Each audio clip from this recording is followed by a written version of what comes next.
some of these ideas. Yet perhaps this may be done. The fruits, eaten temporally, need not make us ashamed of our appetites, nor interrupt the worthiest pursuits. But put an extra condiment into our dish, and it will poison you. It's not worth the while to live by rich cookery. Most men would feel shame if caught preparing with their own hands precisely such a dinner, whether of animal or vegetable food, as in every day prepared for them by others. Now, of course, many readers of this will say quite the opposite. Those of us who hunt and love to take game and like to produce that game on our table take some sense of pride from the experience of hunting, right? Yet, till this is otherwise, he says, we're not civilized, and if gentlemen and ladies are not true men and women. This certainly suggests what change is to be made. It may be vain to ask why the imagination will not be reconciled to flesh and fat. I am satisfied that it's not. It is not a reproach. He asks a rhetorical question. Is it not a reproach that man is a carnivorous animal?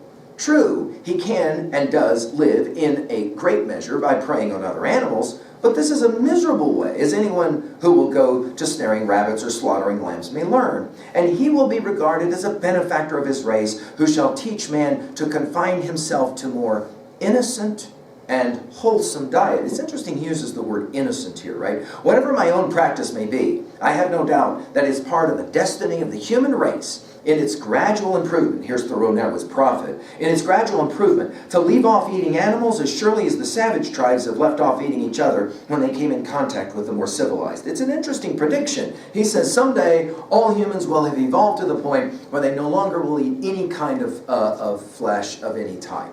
It's an interesting idea. If one listens to the faintest but constant suggestions of his genius, which are certainly true, he sees not to what extremes or even insanity it may lead him. And yet that way, as he grows more resolute and faithful, his road lies. This is what we call sustained will, right? The faintest assured objection which one healthy man feels will at length prevail over the arguments and customs of mankind. No man ever followed his genius till it misled him. Though the result were bodily weakness, there is an argument, of course, that if one does not eat meat, there's a certain kind of weakness that attends, although a lot of science is suggesting otherwise.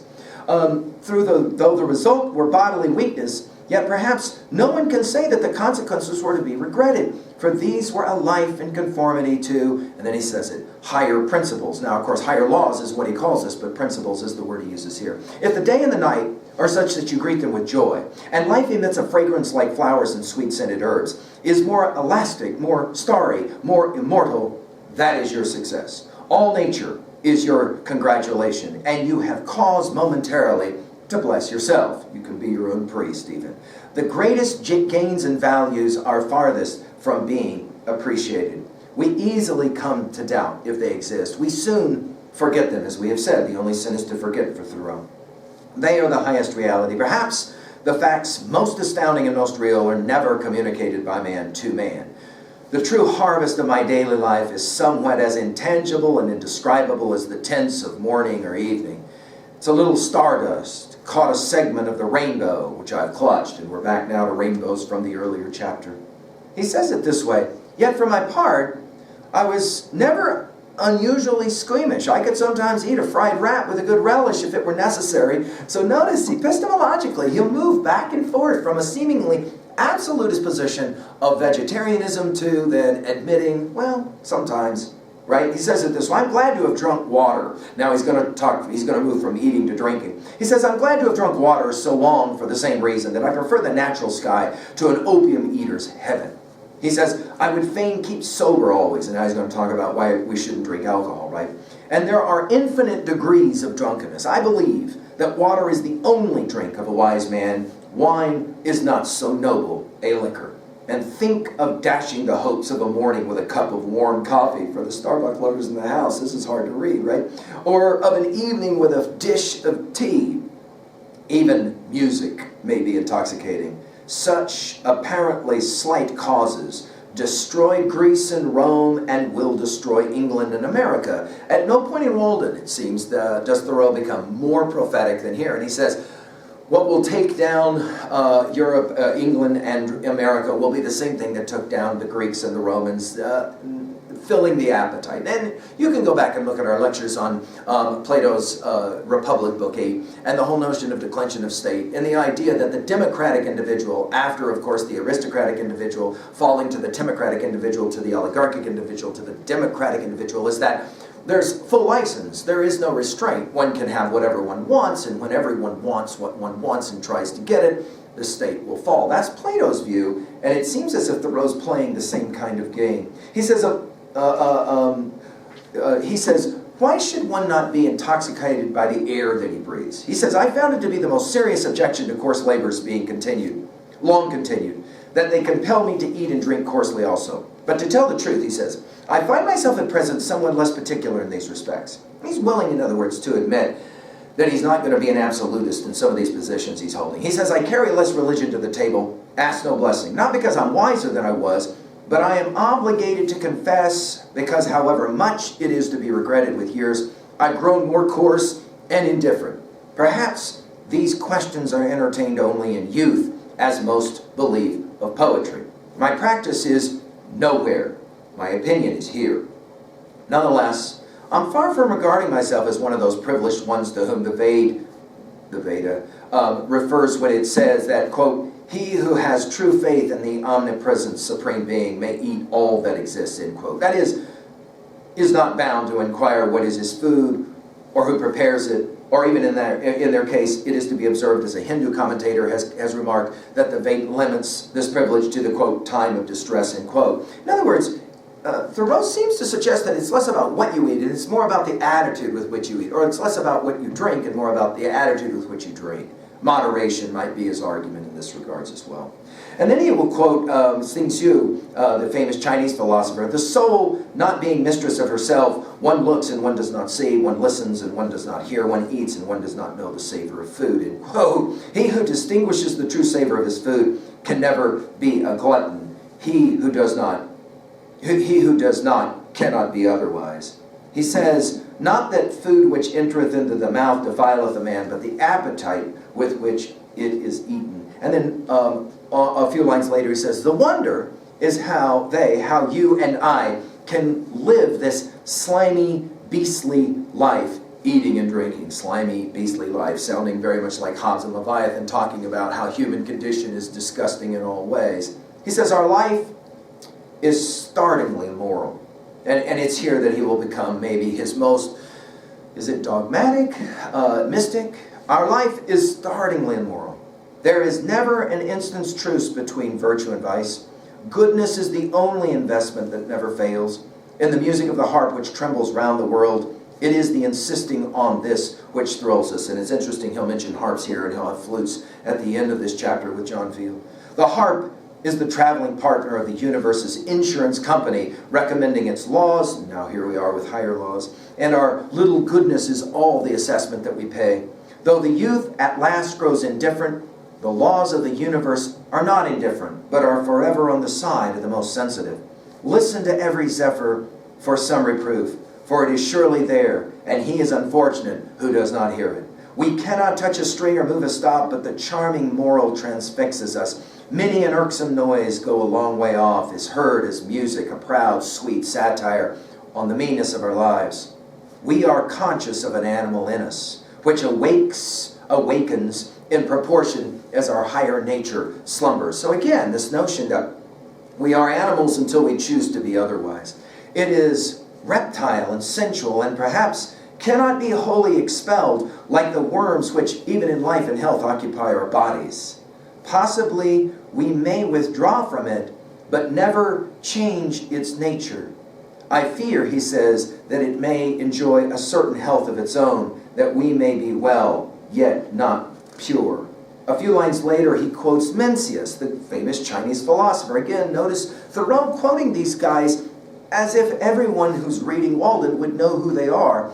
He says it this way, Mencius, that in which men differ from brute beasts is a thing very inconsiderable. The common herd loose it very soon. Superior men preserve it carefully, end quote. Who knows what sort of life, Thoreau asks, would result if we had attained to purity? If I knew so wise a man as could teach me purity, I would go to seek him forthwith. And this is again Wordsworth's, my heart leaps up when I behold a rainbow in the sky. The child is father of man, and I could wish my days down to each age my natural piety, purity, right? A command over our passions and over the external senses of the body and good acts are declared by the Ved to be indispensable in the mind's approximation to God. And he was quoting there. Yet the spirit can for the time pervade and control every member and function of the body and transmute what in form is the grossest sensuality into purity and devotion. The generative energy, which when we are loose dissipates and makes us unclean, when we are continent, invigorates and inspires us. And now he's going to get into chastity, right? That is to say, hanky-pankying. Chastity is the flowering of man, and what are called genius, heroism, holiness, and the like are but various fruits which succeeded. Now this, of course, will take us to Francis of Assisi, and many have argued that Thoreau is really clandestinely a monk, and he's just trying to make the argument through natural means. He says, man flows at once to God when the channel of purity is open.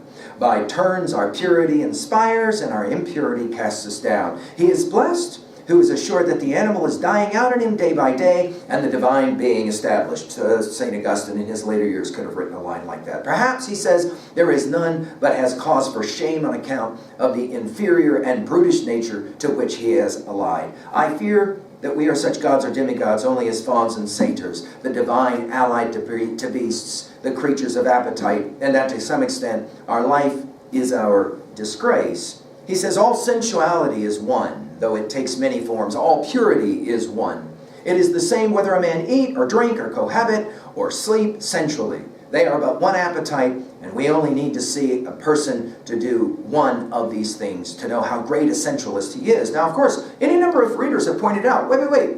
Are we supposed to be one with nature, or are we supposed to somehow transcend nature? And of course, Thoreau, is this integral thinker that we're arguing he is, says, yes, you're supposed to do both. That is to say, you will move up that kind of moral hierarchy, he will argue. Right? Again, whether you buy this or not, again, we're the stories we tell and retell. We're the stories we accept. We're also the stories we reject. But on what grounds do we reject it? That's going to be the real question I think Thoreau is throwing at us, right? He says, the impure can neither stand nor sit with purity. When the reptile is attacked at one mouth of his burrow, he shells himself in another. If you would be chaste, you must be temperate. Sounding very much like Plato, right?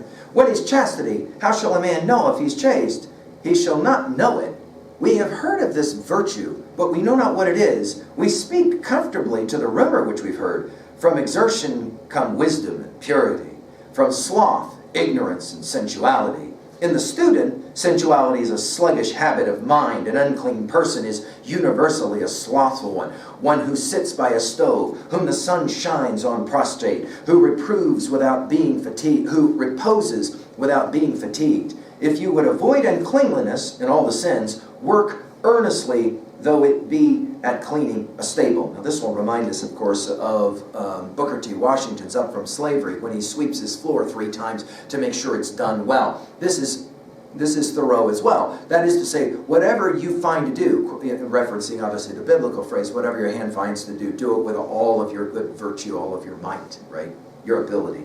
Nature is hard to be overcome, but she must be overcome. So again, I mean, are we natural? Are we destined to always be natural, or must nature somehow here be overcome? What avails it? He asked this interesting rhetorical question. This is our distinction often understood between religious and spiritual. It's born in many ways in lines like this. What avails it that you are a Christian if you're not purer than the heathen, if you deny yourself no more, if you're not more religious? I know of many systems of religion esteemed heathenish, whose precepts fill the reader with shame and provoke him to new endeavors, though it be to the performance of rites merely. Wow, this is compelling. In other words, the only real theology you'll ever truly believe is the theology that you actually practice, is his argument. And then he says it. And here's the fallibilist in him. I hesitate to say these things, but it's not because of the subject. I care not how obscene my words are. Notice, he calls these words obscene. He knows. He is aware, as Chaucer is aware, Thoreau, a great lover of Chaucer, how Chaucer is aware that he is being very iconoclastic. He says, I care not how obscene my words are, but he says, I hesitate to say these words because I cannot speak of them without betraying my impurity. We discourse freely without shame of one form of sensuality and are silent about another. In other words, the fallibilist position. He says, I've got all kinds of mistakes in my own life.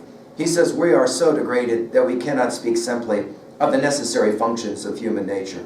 In earlier ages, he says, in some countries, every function was reverentially spoken of and regulated by law. Nothing was too trivial for the Hindu lawgiver, however offensive it may be to modern taste.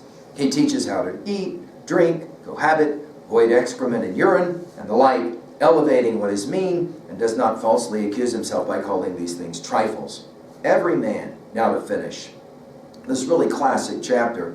And again, it's a classic chapter because it challenges us. I mean, even to today, it challenges us. Before you, however, shut this chapter down and walk away from it calling Thoreau an idiot or insane or whatever, he will want to give us some final words of thought. Every man is the builder of a temple called his body.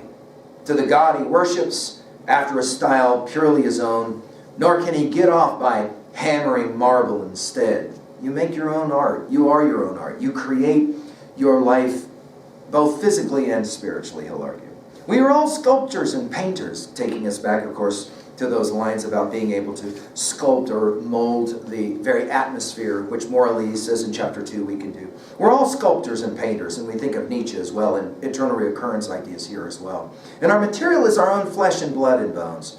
Any noblest begins at once to refine a man's features, any meanness or sensuality to improve them.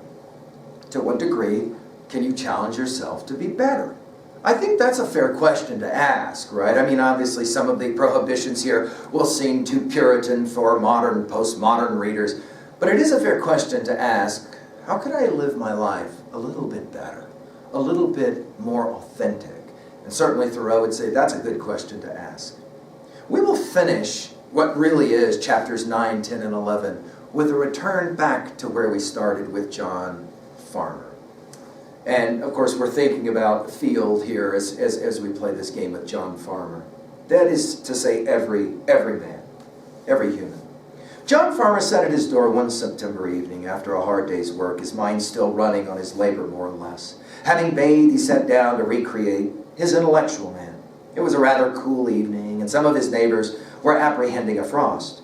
He had not attended to the train of his thoughts long when he heard someone playing on a flute, and that sound harmonized with his mood. Still he thought of his work, but the burden of his thought was that though this kept running in his head, and he found himself planning and contriving it against his will, yet it concerned him very little. It was no more than the scruff of his skin, which was constantly shuffled off. But the notes of the flute came home to his ears out of a different sphere from that he worked in, and suggested work for certain faculties which slumbered in him. They gently did away with the street and the village and the state in which he lived. A voice said to him, "Why do you stay here and live this mean, moling life when a glorious existence is possible for you? Those same stars twinkle over other fields than these. But how to come out to this condition and actually migrate thither?" All that he could think of was to practice some new austerity, to let his mind descend into his body and redeem it, and treat himself with ever increasing respect. Well, I hope that these 3 chapters, especially taken collectively, will have challenged you to at least consider ways that you can grow yourself, your life, improve yourself, to follow knowledge like a sinking star beyond the utmost bounds of human thought. Remember, Tennyson will call it in Ulysses. Thank you.